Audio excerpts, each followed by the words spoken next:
pukul 7 waktu Indonesia Barat.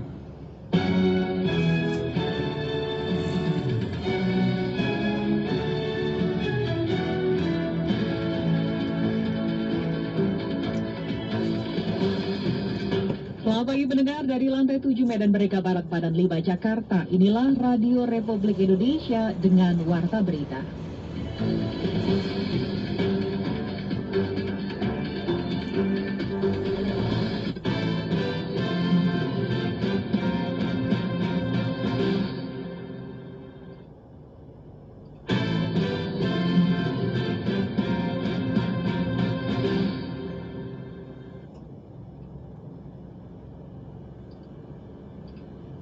Sesuai dengan tujuan jangan melakukan kerumunan, termasuk salah satunya yaitu melakukan Idul Adha baik di masjid maupun di luar masjid. Menyatakan para terperiksa: 1. Muhammad Taswat Nugraha, 2. Muhammad Nur Prayoga bersalah melakukan pelanggaran kode etik.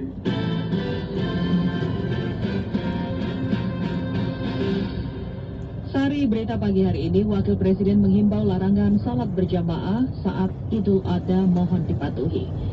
Dan 2 penyidik KPK terbukti melakukan pelanggaran. Inilah Warta Berita selengkapnya Selasa 13 Juli 2021 bersama saya Rizky Rustarto.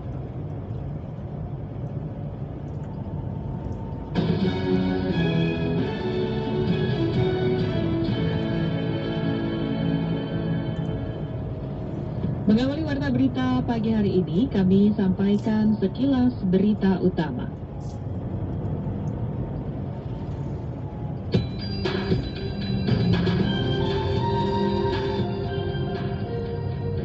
Pembayaran insentif sebesar hampir 3 triliun rupiah telah dibayarkan kepada 375.000 tenaga kesehatan tingkat pusat sejak Januari hingga 9 Juli 2021.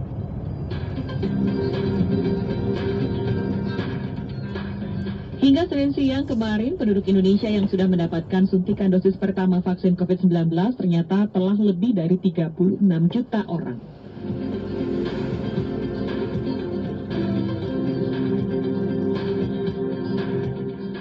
Kementerian Pekerjaan Umum dan Perumahan Rakyat (PUPR) mempercepat penyelesaian 3 rumah sakit darurat COVID-19 di Jakarta, yaitu 5 gedung di Asrama Haji Pondok Gede Jakarta Timur, Rusun Tingkat Tinggi Pasar Rumput Jakarta Selatan, serta gedung PKIA Kiara di lingkungan RSCM Jakarta Pusat.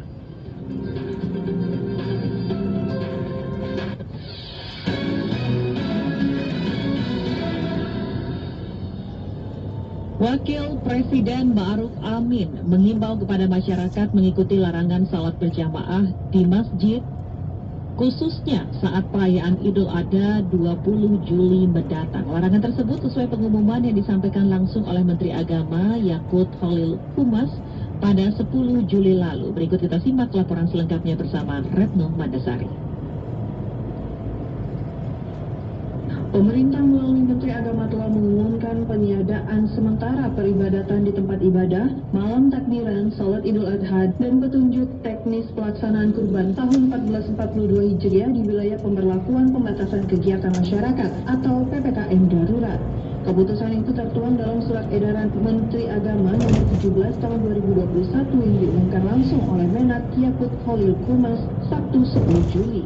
Ketika menghadiri pertemuan bersama para ulama dan tokoh Islam secara daring Senin 12 Juli, Wakil Presiden Ma'ruf Amin mengimbau agar masyarakat mengikuti larangan berkerumun atau sholat berjamaah di masjid, khususnya saat perayaan Idul Adha pada 20 Juli mendatang, seperti yang dijelaskan dalam surat edaran Menak. Dijelaskan Wapres, dalam aturan yang dikeluarkan Menak secara jelas menyebutkan larangan berkerumun bukan menutup rumah ibadat seperti masjid. Sesuai dengan tujuan jangan melakukan kerumunan, termasuk salah satunya yaitu melakukan Idul Adha baik di masjid maupun di luar masjid. Dikatakan Wapres, pemerintah juga menegaskan melarang penyelenggaraan resepsi sebagai upaya untuk menghindari adanya kerumunan warga. Bukan supaya nanti tidak ada perbedaan, selain itu juga yang dulunya orang resepsi dibolehkan dengan jumlah 30 orang, maka sekarang ditiadakan resepsi, tidak boleh sama sekali. Sabtu 10 Juli, Menteri Agama mengumumkan perayaan Idul Adha jatuh pada 20 Juli mendatang berdasarkan sidang isbat. Dan dengan begitu tentu saja Hari Raya Idul Adha akan jatuh pada hari Selasa, tanggal 20 Juli 2021 Masehi.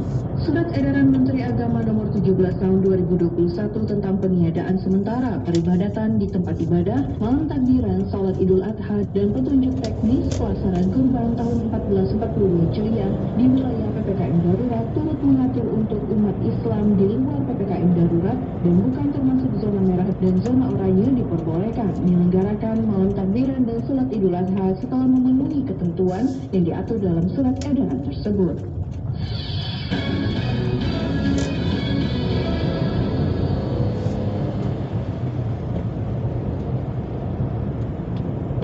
Di lain pihak, Koordinator PPKM Darurat Luhut Binsar Panjaitan yakin bahwa angka penularan COVID-19 dapat ditekan dan kurvanya menjadi landai pekan depan jika semua pihak bisa berdisiplin menaati aturan PPKM Darurat serta menerapkan protokol kesehatan dengan ketat. Informasi selengkapnya kita jumpai Rini Herani.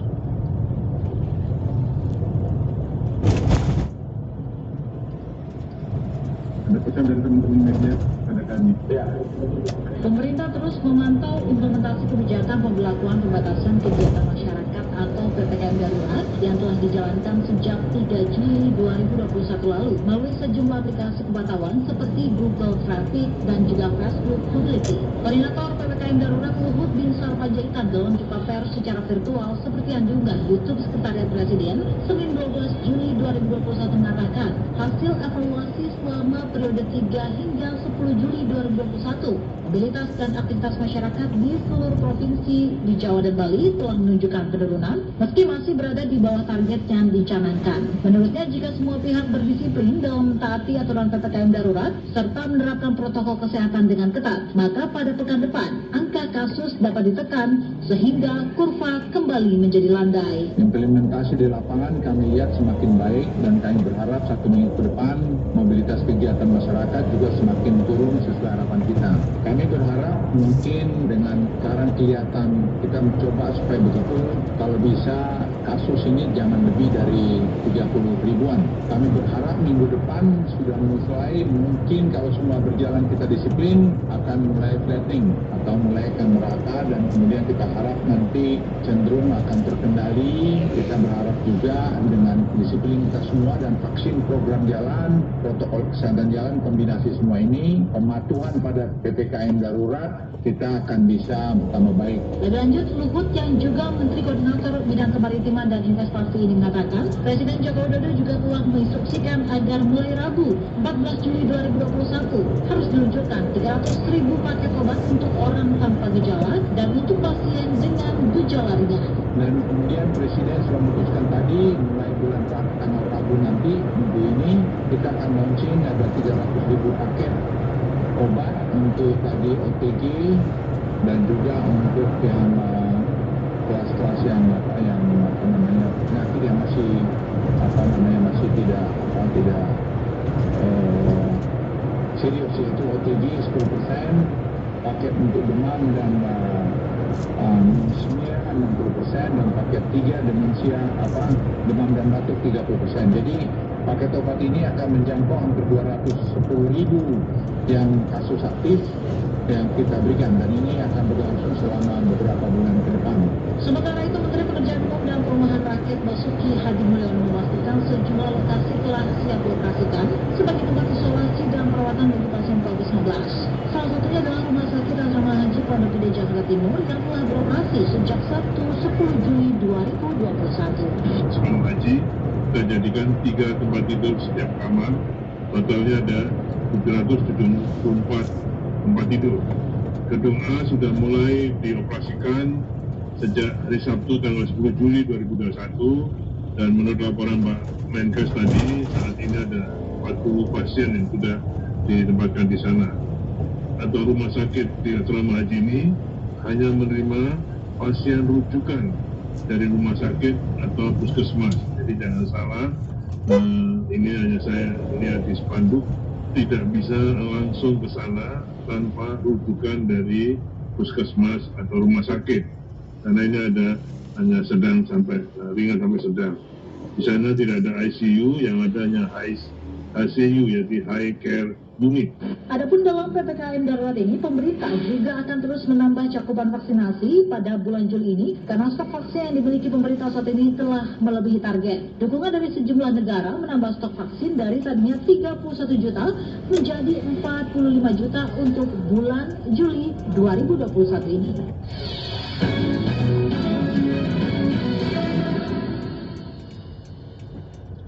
Dewan Pengawas Komisi Pemberantasan Korupsi atau Dewas KPK menyatakan bahwa 2 penyidik KPK terbukti melakukan pelanggaran berupa perundungan dan pelecehan terhadap pihak lain di dalam dan di luar lingkungan kerja. Dalam sidang etik Dewas KPK, keduanya diberi sanksi mulai dari teguran tertulis dan pemotongan gaji pokok sebesar 10% selama 6 bulan ke depan. Kami akan hadirkan informasinya berikut ini bersama Hairul Umam. Untuk membacakan putusan nomor 03 Dewas Etik /06/2021 dengan ini dinyatakan dibuka dan terbuka untuk umum.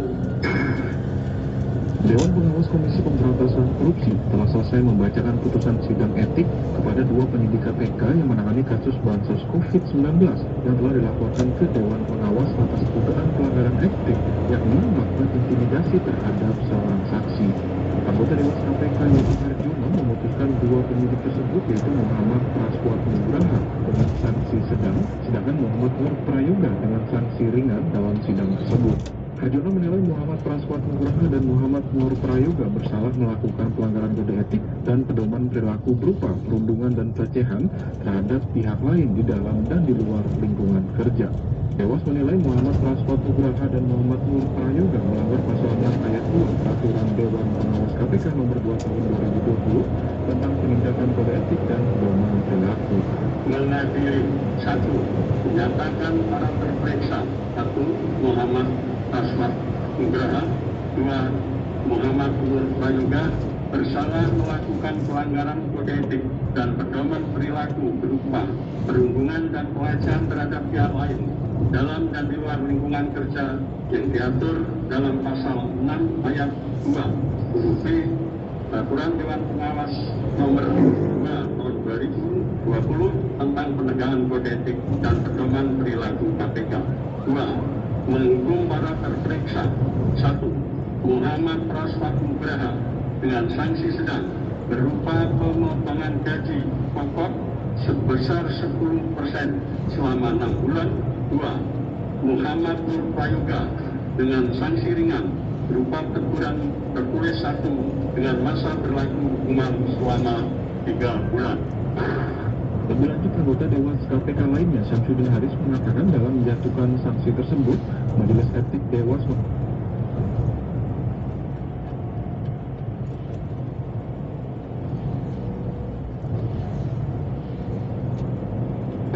mengatakan kedua penyidik mengakui frustran akan perbuatannya. Hal yang memberatkan, para terperiksa sebagai penyidik telah menyalahgunakan kepercayaan yang diberikan oleh pimpinan. Hal yang meringankan, para terperiksa mengakui terus terang akan perbuatannya. Terperiksa 2 menyatakan sangat menyesal atas perbuatannya dan berjanji tidak akan mengulangi lagi. Diketahui sidang dugaan pelanggaran kode etik Praswat dan Yoga berawal dari laporan saksi kasus dugaan korupsi bansos COVID-19 yaitu Agustri Yogasmara alias Yogas yang diduga selaku operator Ihsan Yunus selaku anggota DPR RI.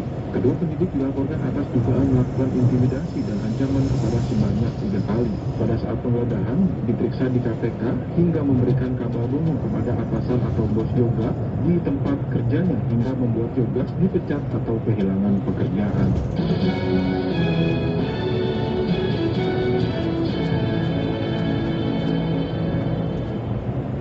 Ya, kita beralih ke informasi lainnya. Hampir sekitar 130.000 peserta didik tingkat SMA dan SMA sederajat di Sulawesi Selatan mengikuti masa pengenalan sekolah secara virtual. Bagaimana informasinya? Selengkapnya kita jumpai Nur Fitri Ismail. Pemerintah Provinsi Sulawesi Selatan menggelar masa pengenalan lingkungan sekolah yang dilaksanakan secara virtual. Acara tersebut diikuti langsung 335 sekolah SMA negeri, 195 SMP negeri, dan 23 SLB negeri Sulawesi Selatan. Kepala Dinas Pendidikan Muhammad Jufri melaporkan bahwa tahun ini siswa yang dibutuhkan untuk SMA sebanyak 78.169 kursi, sedangkan untuk SMK 42.798 kursi.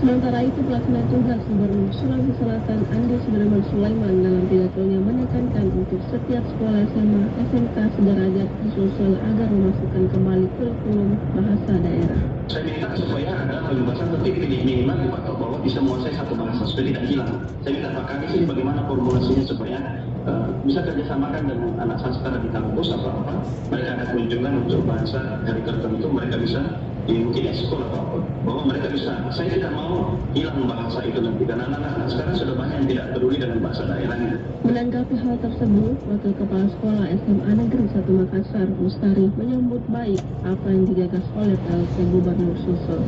Ia menyebut pengadaan mata pelajaran bahasa daerah bisa saja terjadi, namun harus mengacu pada aturan yang ada.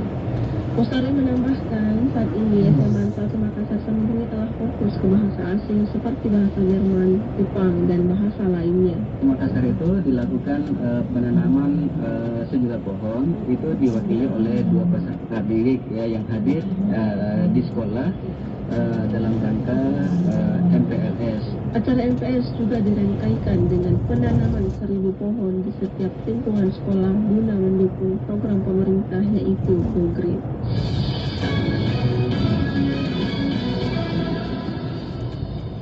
Masih terkait dengan pendidikan, masyarakat mengusulkan Dinas Pendidikan Kalimantan Tengah membuat kurikulum darurat di masing-masing perumahan penduduk dengan merekrut tenaga pendidik setempat seiring dengan kembali ditundanya pembelajaran tatap muka akibat semakin parahnya wabah COVID-19.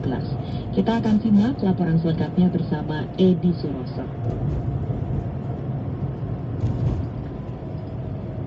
Sampainya ilmu, sampainya nilai-nilai pendidikan itu tidak sampai ke sana, ke anak-anak. Kesehatan warga masyarakat itu penting sekali, kata beliau. Pemerintah Provinsi Kalimantan Tengah terpaksa menunda kembali pembelajaran tatap muka PTM tahun ajaran 2021-2022 lantaran pasien positif COVID-19 mengalami kenaikan yang cukup signifikan dari grafik tim Satgas per hari, bahkan kasus mencapai lebih dari 10 orang. PLT Kepala Dinas Pendidikan Kalimantan Tengah Ahmad Saifudi mengatakan PTM terbatas untuk sementara ditunda sambil melihat perkembangan kasus COVID-19. Penundaan ini berlaku untuk jenjang SLTA SMK sederajat dan SLB yang menjadi kewenangan pemerintah Provinsi Kalimantan Tengah dan akan dievaluasi sesuai kondisi penyebaran virus corona. Hari pertama masuk sekolah itu diadakan kegiatannya adalah masa pengenalan lingkungan sekolah MPLS untuk peserta didik baru yang kita terima. Keinginan kita sudah kita siapkan dengan baik, itu yang terbatas bisa dilaksanakan dengan baik, namun karena situasi kondisi saat ini, pertama kita melihat paparan COVID-19 ini yang tidak terkendali, akhirnya Pak Gubernur dengan asas beliau keselamatan, kesehatan warga masyarakat itu penting sekali kata beliau, maka PTM terbatas untuk besok dilaksanakan melalui daring. Jadi diundur 2 minggu ke depan. Sebelumnya, kata Saipudi, sejumlah sekolah sudah mempersiapkan prokes PTM terbatas, tetapi mengacu pada kepentingan kesehatan dan surat edaran Gubernur Kalimantan Tengah harus ditunda sampai tanggal 20 Juli 2021. Kendati sekolah tatap muka tertunda, akan tetapi kurikulum pendidikan tahun ajaran baru tidak terpengaruh. Selanjutnya proses pembelajaran kembali memakai sistem daring. Di tempat terpisah, salah satu orang tua peserta didik Muhammad Khotib menilai Sistem belajar daring memiliki banyak kelemahan, mengingat proses transfer ilmu dari guru kepada murid melalui sistem tatap muka di sekolah lebih dipahami oleh peserta didik. Apalagi realita di lapangan, anak-anak justru tetap berkerumun selama sekolah tidak menggelar tatap muka atau diliburkan. Nah, seharusnya guru pun begitu. Jadi di lingkungan-lingkungan, setiap lingkungan blok-blok itu ada semacam guru-guru kontrak yang tinggalnya di situ, kemudian ngajarnya juga di situ. Dan dia diberikan, kalau dia PNS misalnya diberikan insentif tambahan. Kalau dia tidak ada guru PNS di situ, ya semacam guru kontrak lah. Ya semasa musim pandemi ini.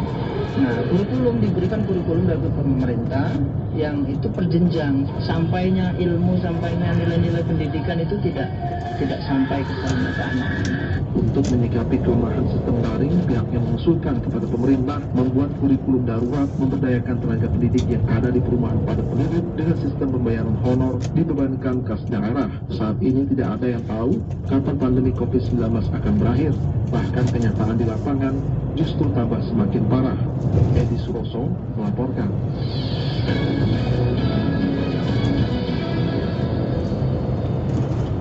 Terima kasih Anda masih mendengarkan Warta Berita Produksi Pusat Radio Republik Indonesia. Pengguna media sosial, yaitu jari-jari Anda, terlebih mereka yang memiliki kapasitas terhadap profesi tertentu, diharapkan bisa lebih bijak dalam berpendapat terkait dengan isu COVID-19. Di media sosial seringkali menimbulkan kericuhan dari publik. Dan informasi ini kami hadirkan dalam sesi laporan khusus Pro 3 bersama Nia Abdul Teloli.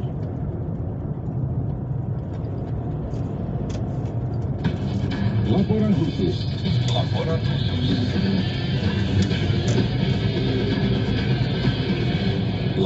khusus.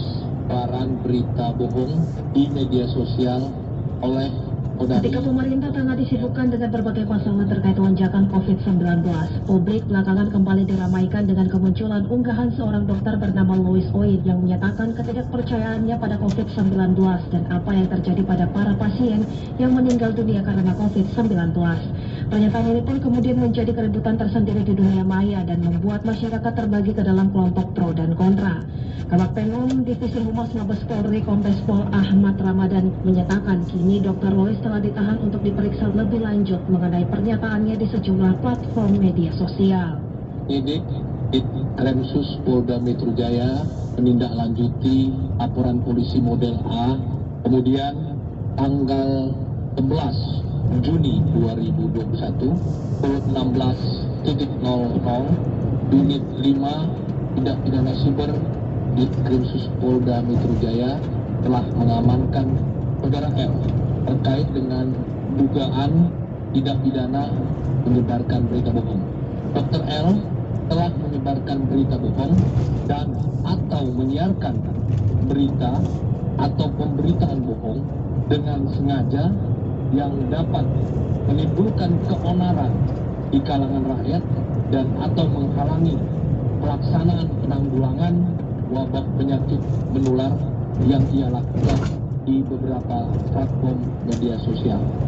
Menanggapi kasus ini, Wakil Sekjen PBID Dr. Ferry Rahman pun menyayangkan pernyataan yang disampaikan Dr. Louis.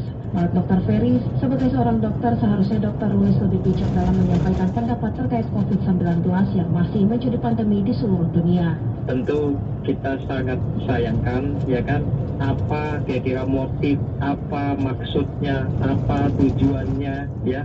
Dan saya kira masyarakat pun ada yang terpengaruh. Padahal di saat yang sama kita hari ini menggalakkan, apalagi PPKM darurat, ya kan, peluang saja sangat terbatas ya. Akhirnya kalau ada masyarakat terpengaruh sudah, akhirnya nggak pakai masker, ya kan, melanggar aturan prokes yang sudah ditetapkan. Bukan cuma Indonesia, seluruh dimanapun juga demikian ya. Bahwa umat Islam hari ini tidak bisa berangkat ke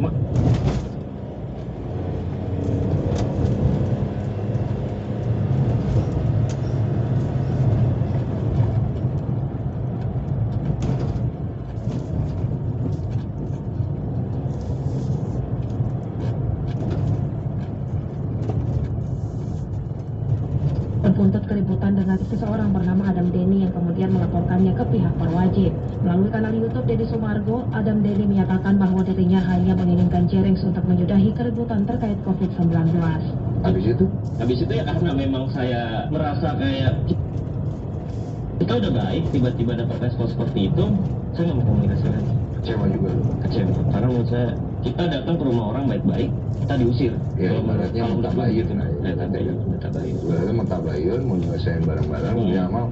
Tapi di satu sisi sebenarnya dia juga punya hak dong untuk tidak. Punya, memang punya. Cuma tapi kenapa lu mengharapkan dia melakukan itu? Karena salah satu adalah, meminta maaf sama lu dan meminta maaf ke masyarakat Indonesia. Betul. Kenapa? Karena memang supaya ya, katanya sih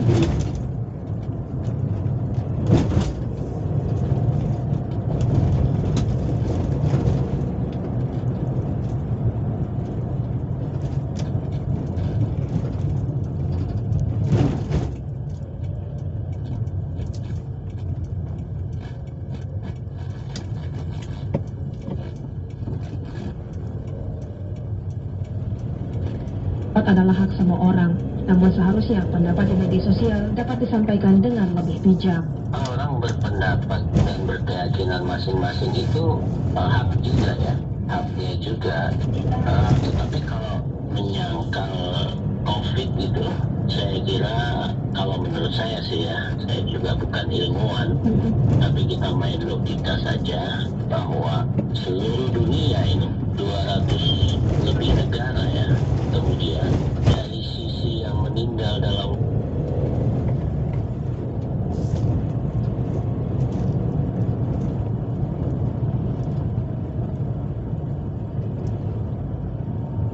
seluruh dunia mereka rasa dirinya sendiri kan gitu ya.